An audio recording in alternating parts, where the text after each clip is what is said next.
Hello guys, welcome back to my channel. आज हम बात करेंगे करंट अफेयर्स के बारे में। हमें ये देखना है कि सबसे ज़्यादा स्कोरिंग सेक्शन कौन सा है और सबसे कम कौन सा है। हमें पीडीएफ में मोस्टली टॉपिक दिए जाते हैं, हम पूरा ही पढ़ लेते हैं, लेकिन ऐसा नहीं है कि सबकी वेटेज एक जैसी ही है। कई बार एक आध टॉपिक ऐसे होते हैं जिनसे एक सिंगल क्वेश्चन आज तक नहीं बना, लेकिन फिर भी हम उस पर अपना टाइम वेस्ट करते हैं, क्योंकि पीडीएफ वालों का तो काम है देना, लेकिन हमें ये सिलेक्ट करना है स्मार्टली कि हमें क्या पढ़ना है और हमें क्या छोड़ना है। सबसे पहले बात करेंगे टाइम ना वेस्ट करते हुए कि हमें छोड़ना क्या क्या। But to left international sports events, जैसे कई ऐसे इंटरनेशनल खिलाड़ी हैं जो हमें काम के भी हैं, जैसे लुइस हैमिल्टन से रिलेटेड न्यूज़ है, रोजर फेडरर, मैक्स वर्स्टापेन से हैं, और भी हैं चार पांच, वो ज़रूरी हैं, लेकिन मोस्टली स्पोर्ट्स इवेंट्स ऐसे दिए होते हैं जो हमारे किसी काम के नहीं हैं, इसीलिए हम उन्हें लेफ्ट कर सकते हैं। इंटरनेशनल ओबिचुरी, ये वो देते हैं, बहुत सारी देते हैं, अफेयर्स क्लाउड की पीडीएफ में भर भर के देते हैं, लेकिन वो हमारे किसी काम की नहीं है, बल्कि जो हमारी इंडिया से रिलेटेड है उनमें से भी कुछ ही काम की हैं, बाकी काम की नहीं है। तो आप बिल्कुल स्मार्टली वे में पढ़ेंगे कि कौन सी करनी है, कौन सी छोड़नी है। अगली न्यूज़ है एनवायरनमेंट से रिलेटेड। एनवायरनमेंट की तो आज तक एक भी न्यूज़ नहीं बनी है। एनवायरनमेंट का आप सेक्शन आंख बंद करके छोड़ सकते हैं। एक है स्टेट बजट, इतने सारे स्टेट्स हैं, किस किस का बजट आप याद करेंगे। एग्जामिनर इतना पागल नहीं है कि वो स्टेट बजट पूछने बैठेगा, उसके पास सेंटर का बजट है पूछने को। ये चार टॉपिक आप किसी भी हाल में न करें, इसमें से एक क्वेश्चन भी नहीं बनेगा। इससे आपका एक तो टाइम सेव होगा, बाकी जो हमें करने लायक चीजें हैं उसकी रिवीजन में भी हमें हेल्प होगी, हमारा टाइम कम लगेगा। अब बात आती है कि जो मोस्ट स्कोरिंग सेक्शन है, क्या करना है हमें, जो सबसे ज्यादा वेटेज लेके आता है हमारी एग्जाम में। सबसे पहले सबको पता ही होगा बैंकिंग अवेयरनेस और फाइनेंस अवेयरनेस। बैंकिंग फाइनेंस की जितनी भी न्यूज़ हैं, जितनी भी, वो सब की सब रटनी है हमें, वो सबसे ज़्यादा हमें नंबर दिलाती हैं। कई बार तो किसी पेपर में 17 से 18 न्यूज़ बैंकिंग अवेयरनेस से रिलेटेड ही आती हैं। उसके बाद आती हैं गवर्नमेंट स्कीम्स। सेंटर की हमें डीपली पढ़नी है, स्टेट की हमें सिर्फ नाम याद करना है। सेंटर की पीएम किसान है, पीएम स्वनिधि है, उज्ज्वला गैस, ये जितनी भी, इनका हमें डाटा भी याद करना है अच्छे से, इनकी परसेंटेज भी, पिछले साल से कितना इसमें इजाफा हुआ है, कितनी इसमें कमी आई है, ये सब चीज़ें हमें याद करनी है, गवर्नमेंट स्कीम से जो रिलेटेड है। लेकिन स्टेट की जो स्कीम है, अगर उनमें कोई स्पेशल फंड एलोकेशन है कि हाँ इतना सा तो फंड इसमें मिलेगा, तो वो हम थोड़ा बहुत याद कर सकते हैं, नहीं तो मोस्टली गवर्नमेंट स्कीम से ही हमें क्वेश्चन पूछे जाते हैं। गवर्नमेंट स्कीम की तो हमें डेट भी पूछ लेंगे अब तक कि पीएम किसान कब शुरू की गई थी या स्वनिधि कब शुरू हुई थी, कितने स्ट्रीट वेंडर्स को उसमें बेनिफिट मिला है, कितनों को लोन्स दिया जा चुका है, ये सब डाटा बहुत ज़रूरी है। इससे आती हैं डेट्स। डेट्स तो इसी में आगे की स्कीम्स की डेट पूछ लेंगे, ये कब शुरू हुई थी, किस साल में। जैसे भी जो भी मिनिस्ट्री बनती है, जैसे मिनिस्ट्री ऑफ कोऑपरेशन बनी है, उसकी पूछ सकते हैं कि वो कब से बनाई गई है, या आयुष मिनिस्ट्री बनी थी वो कब से बनी है, ये सब डेट्स वो पूछ लेते हैं। एक डेडलाइंस की, किसी भी कंपनी का या किसी भी चीज़ का कोई भी डेडलाइन कि इसका टारगेट इतने साल तक इतने का है, जैसे कि एचडीएफसी बैंक अपने एचडीएफसी ने जैसे कि टारगेट रखा है कि वो कार्बन न्यूट्रल हो जाएगा कब तक, 31 32 2031 से 2032 तक उसने कार्बन न्यूट्रल होने के लिए अपना टारगेट रखा है। ऐसी डेडलाइन बहुत ज़रूरी है, इनसे बहुत ज़्यादा क्वेश्चन बन सकते हैं। एक वैल्यूज़, बजट की तो हमें करनी ही है, लेकिन उसके अलावा कोई भी हाईवे बन रहा है, कोई भी ऐसी स्पेशल चीज़ है, जैसे सोलर के फार्म लगते ही रहते हैं, सोलर से रिलेटेड बहुत सारी वैल्यूज़ की, इसका कितना बजट है, इसका कितना कितने में बनेगा, ये सब चीज़ें भी हमें करनी है। फिगर्स भी पॉइंट्स में भी दी हुई हो, चाहे किसी भी चीज़ की परसेंटेज इंक्रीज या डिक्रीज की, किसी भी चीज़ में इम्प्लीमेंटेशन में, मतलब परसेंटेज में कमी आई है या इसमें ज़्यादा हुआ है, इंक्रीज हुआ है, ये भी हमें याद करके चलना है। उसके बाद आते हैं national affair, international affair, most important. Banking awareness के बाद सबसे ज़्यादा क्वेश्चन इन दोनों में से ही बनेंगे, इसमें से 5 से 6 क्वेश्चन बन सकते हैं आराम से।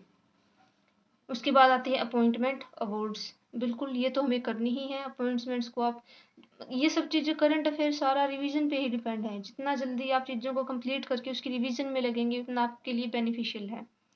अवार्ड्स बिल्कुल सारे करने हैं। MOU होते हैं, जितने भी समिट्स होते हैं विदेशों में या यहाँ पे।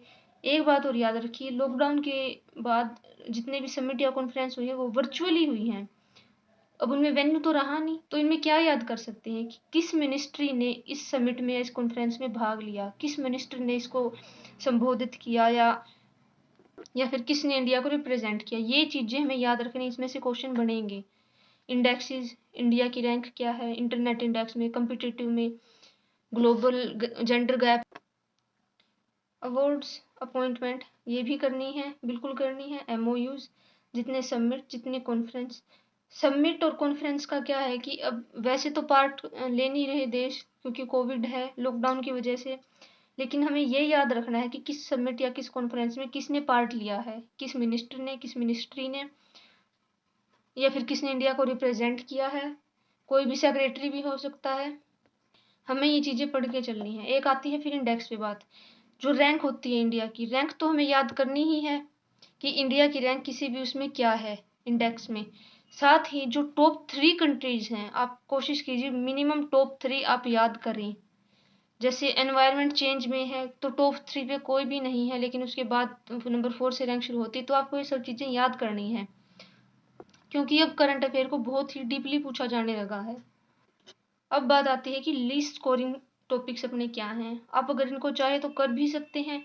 अगर आप शुरू से ही करंट अफेयर अच्छे से कवर करते आ रहे हैं तो आपको कोई दिक्कत नहीं है। लेकिन अगर आपने बिल्कुल अभी शुरू किया है, 1 महीने पहले या 1.5 महीने पहले, या बिल्कुल अभी करने लगे हैं, तो अगर आप ये कवर कर सकते हैं तो करें, वरना आप इसे छोड़ भी सकते हैं। स्पोर्ट्स सेक्शन मुश्किल से 1 से 2 क्वेश्चन बनेगा, मुश्किल से। बुक्स एंड ऑथर्स में एक क्वेश्चन क्या पता आए या ना आए, ओबिचुरीज में से बिल्कुल। डेज आप बहुत सारे डेज हैं, हर एक डेट को कोई ना कोई डे होता ही है। तो आप क्या कर सकते हैं, जो थीम वाले डेज हैं, अगर आप चाहे तो वो याद कर सकते हैं, क्योंकि थीम से रिलेटेड भी अगर क्वेश्चन आ गया तो आपका एक क्वेश्चन आराम से बन जाएगा। वैसे तो इतने सारे डेज हैं, 5-6 महीने के याद करने नेक्स्ट टू इम्पॉसिबल है कि हम इतने डेज याद नहीं कर सकते हैं। इसके बाद आती है रेजिग्नेशन। बहुत सारी रेजिग्नेशन होती हैं, सिर्फ कुछ ज़रूरी याद कर सकते हैं, वरना तो रेजिग्नेशन मेरे ख्याल से नहीं पूछते हैं। कोई बहुत ही इंपॉर्टेंट है कि मतलब ये तो कैसे ही हो गया, तो उसे आप याद कर सकते हैं। एक साइंस एंड टेक्नोलॉजी। ये सभी सेक्शन क्या है, इनमें से मुश्किल से 1 या 2 पर टॉपिक के अकॉर्डिंग इतना बनेगा। अगर आपने शुरू से याद किया है तो कोई दिक्कत नहीं, लेकिन अगर आप अभी अभी लगे हैं तो आप इनको लेफ्ट कर सकते हैं। इससे आपको रिवीजन में आसानी होगी, आपके पास कम टॉपिक्स होंगे। जितना कम कंटेंट आप उठाएंगे उतना जल्दी आप उसको याद कर पाएंगे। ये आपके लिए बेनिफिशियल रहेगा। एक और ज़रूरी बात, जब भी हम करंट अफेयर पढ़ते हैं तो हमें एक जैसी बहुत सारी न्यूज़ मिलती हैं, बाद में वो सब मेस्ड अप हो जाता है, हमें पता ही नहीं चलता कि कौन सा इसका सही आंसर है। सबसे ज़्यादा होती है बैंकिंग की news. Axis bank, ICICI, axis, HDFC, ये सब बैंक एक जैसे ही लगते हैं। जब हम ऑप्शन में देखते हैं तो दिमाग इतना कंफ्यूज हो जाता है कि क्या आंसर था। इसके लिए आप क्या कर सकते हैं, आप सभी डाटा को नोट कर सकते हैं एक पेज पे या एक कॉपी में, उसको आप लिखिए। HDFC की सभी न्यूज़, सभी जो स्कीम्स उसने लॉन्च की हैं वो आप एक जगह पे लिख सकते हैं। इससे आपको ही आसानी होगी, चीज़ें आप जल्दी रिटेन कर पाएंगे, जल्दी याद कर पाएंगे। जैसे मैं हर एक PDF के जो बाहर पेज होता है उस पर मैं जितने भी शॉर्ट नोट्स होते हैं वो बना लेती हूँ, जो भी मेरे को ये लगे कि हाँ ये चीज़ मेरे को बाद में कंफ्यूज कर सकती है, मेरे को याद नहीं हो रही। इससे क्या होगा कि मैं इस चीज़ को बार बार रिवाइज कर सकती हूँ, मेरी कन्फ्यूजन दूर होगी। जहाँ भी आपको करंट अफेयर में जिस भी सेक्शन में, जिस भी क्वेश्चन में कन्फ्यूजन हो कि मुझे तो ये लग रहा है कि इसका ये ऐसा ऐसा क्वेश्चन मैंने कभी पढ़ा था या कुछ, तो उसी टाइम उस क्वेश्चन को ढूंढिए, गूगल से ढूंढिए या कहीं से। जितना जल्दी हो सके आप चीज़ों को क्लियर करना सीखेंगे, डाउट क्लियर करना सीखेंगे, उतना जल्दी आपके लिए चीज़ें आसान बनती जाएंगी। जैसे देखिए, जितने भी ये चीज़ें मैंने लिख रखी हैं ये मैंने इसीलिए लिख रखी हैं, मैं आपको पढ़ा नहीं रही, बस मैं आपको दिखा रही हूँ कि आप इसको ऐसे भी बना सकते हैं। ये देखिए, आप वीडियो को स्टॉप करके देख सकते हैं कि मैं कैसे बनाती हूँ।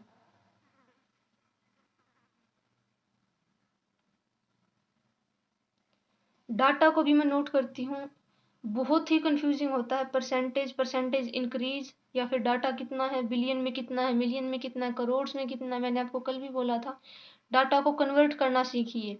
इससे क्या होगा कि आपको ऑप्शन टिक करने में आसानी होगी। एग्जामिनर आजकल बहुत तेज हैं, वो हमेशा डाटा को चेंज करने के उसमें रहते हैं, तो आप अच्छी तरह से तैयार होके जाइए। जैसे ये देखिए, मैं ब्रांड एम्बेसडर्स जो कि रोज रोज नए बनते रहते हैं, कभी कोई हट जाता है, कभी कोई बन जाता है, या फिर अपॉइंटमेंट्स, या फिर जैसे मीटिंग्स हो गई, किसी को किसी का हेड बनाया गया, कोई चेयरपर्सन बनाया, वो सब चीज़ें मैं लिख लेती हूँ जो मेरे को कंफ्यूजिंग लगता है। मैं ये डाटा भी नोट करती हूँ, जैसे एडीबी ने किसको कितना लोन दिया। सिर्फ शॉर्ट फॉर्म लिखिए, जितना शॉर्ट रखेंगे चीज़ों को उतनी आपके लिए आसानी होगी, लेकिन ऐसे शॉर्ट नहीं कि आप आधी चीज़ें पढ़े आधी छोड़ दें। कवर आपको पूरा करना है, लेकिन उसमें से भी आप शॉर्ट निकालिए, ज़्यादा लंबी चीज़ों को मत रखिए। ये देखिए,